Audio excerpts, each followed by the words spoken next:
इस कलयुग में भी श्री राम और भोलेनाथ के काम करने के लिए प्रकट हो जाते हैं पवन पुत्र हनुमान। राम मंदिर से लेकर ज्ञानवापी वाले मामले में वानर दिखा चुके हैं। ऐसे चमत्कार के लोग बता रहे हैं ये वानर है हनुमान का अवतार। हमारे साथ देखिए पूरी खबर। ये बात किसी से छिपी नहीं कि जहां जहां श्री राम का जिक्र होता है वहां वहां हनुमान जी का वास हुआ करता है। इतिहास और वर्तमान में कई ऐसी घटनाएं घटी हैं जिसमें राम के कार्य के समय कोई न कोई वानर खुद ब खुद कहीं न कहीं से अचानक आ गया और फिर अचानक कहीं चला गया।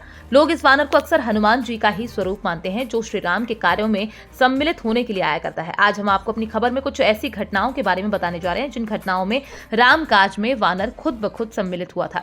ऐसी ही एक घटना अयोध्या से जुड़ी हुई है। जब अयोध्या में कार सेवकों की कूच के समय अयोध्या को छावनी में तब्दील कर दिया गया, उस समय उत्तर प्रदेश के तत्कालीन मुख्यमंत्री मुलायम सिंह यादव ने दावा किया था कि अयोध्या में एक परिंदा भी पर नहीं मार सकता। लेकिन इन्हीं सब के बीच एक बंदर ने मस्जिद के मध्य गुंबद पर कब्जा कर लिया। पुलिसकर्मियों ने बंदर को भगवान हनुमान के अवतार के रूप में देखा जो ध्वज की रक्षा के लिए प्रकट हुए थे। उस समय ये खबर खूब लोगों के बीच चर्चा का विषय बनी रही। बंदर घंटों तक झंडे के पास बैठा रहा, तो वहीं जब देर रात बंदर गुंबद से चला गया तो 3-4 जवान गुंबद पर चढ़ गए और झंडे को हटा दिया। तब की तस्वीर में बाबरी मस्जिद के गुंबद पर एक बंदर बैठा हुआ दिखाई दिया।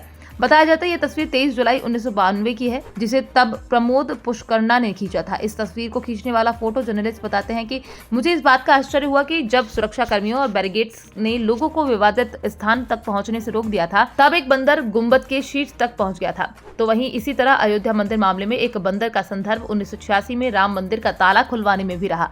फैजाबाद जिले के तत्कालीन न्यायाधीश के.एम. पांडे ने अपनी आत्मकथा में लिखा है कि 1 फरवरी 1986 को फैजाबाद जिला न्यायाधीश के रूप में उन्होंने जो फैसला दिया था उसमें एक दैवीय शक्ति का हाथ था। इस आदेश में कहा गया था कि बाबरी मस्जिद के दरवाजे भक्तों के दर्शन के लिए खोले जाएं। अपनी आत्मकथा में के.एम. पांडे लिखते हैं कि जिस दिन ताले खोलने के आदेश पारित किए गए थे एक काला बंदर पूरे दिन कोर्ट रूम की छत पर मौजूद रहा। के.एम. बताते हैं कि जिस समय सुनवाई चल रही थी वानर झंडा स्तंभ पकड़े बैठा था। अदालत का अंतिम आदेश सुनने के लिए मौजूद फैजाबाद और अयोध्या के हजारों लोगों ने उन्हें मूंगफली और विभिन्न फल खाने के लिए दिए थे। लेकिन बेहद अजीब बात यह थी कि बंदर ने किसी भी प्रसाद को नहीं छुआ और शाम 4:40 पर जब अंतिम आदेश पारित हुआ तो वहां से चला गया। पांडे अपनी आत्मकथा में लिखते हैं कि जिला मजिस्ट्रेट और एसएसपी मुझे मेरे बंगले तक ले गए। उक्त बंदर मेरे बंगले के बरामदे में मौजूद था। मैं उसे देखकर दंग रह गया। मैंने बस उसे कोई दैवीय शक्ति मानते हुए प्रणाम किया।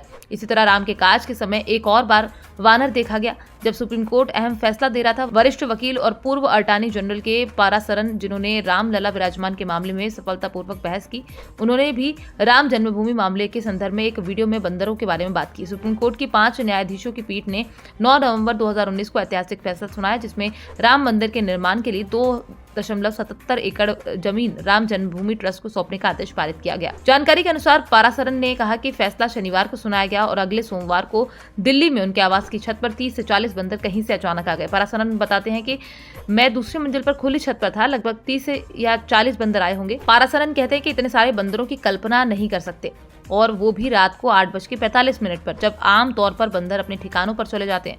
पारासरन कहते हैं कि और वो खेल रहे थे, कूद रहे थे, लात मार रहे थे, यानी कुल मिलाकर बंदर बेहद खुश नजर आ रहे थे। इसी तरह अभी हाल ही में ज्ञानवापी की सुनवाई के दौरान भी वानर अचानक कहीं से आ गया।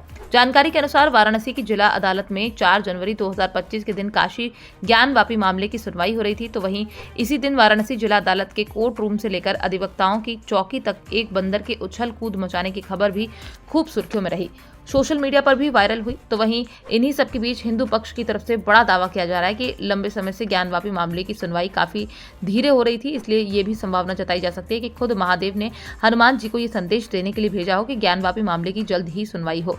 फिलहाल आप इस खबर को लेकर क्या कहना चाहते हैं? आप अपनी राय हमारे साथ कमेंट बॉक्स में लिखकर साझा कर सकते हैं। Bureau report, PDN news.